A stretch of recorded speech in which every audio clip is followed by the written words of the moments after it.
रोजगार हमी योजनेच्या कामावर घाम गाळलेल्या 119 मजुरांची मजुरी गेली 4 वर्षे लाल फितीत सापडली आहे। या मजुरांनी त्यांच्या घामाचं दाम मिळण्यासाठी शासन दरबारी आजपर्यंत पायऱ्या झिजवल्या, मात्र त्यांच्या पदरी निराशा आली आहे। या मजुरांना मजुरी न मिळाल्यास त्यांनी कासेगाव ग्रामपंचायत कार्यालयाला टाळे ठोकण्याचा निर्णय जाहीर केला आहे। 2 ऑगस्ट रोजी टाळे ठोकून आंदोलन करण्याचा निर्णय उद्धव जाधव, राजकुमार वाडकर यांच्यासह अनेक श्रमकर्त्यांनी केला आहे।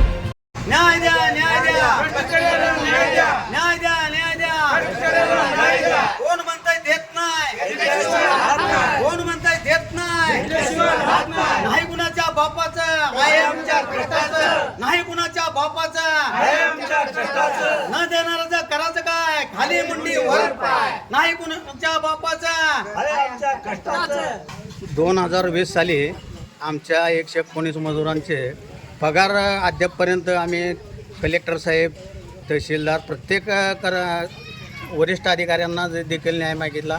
आम्हाला आत्तापर्यंत न्याय मिळत नाही आणि शेवट टप्प्यात आम्ही उपोषण करायचं ठरवलं आहे। तर ह्या उपोषणाला आम्हाला संपूर्ण गावकऱ्यांनी पण सहकार्य करावं, आमच्या 119 मजुरांचा वेळेत न्याय मिळावा हीच आमची कळकळीची विनंती आहे।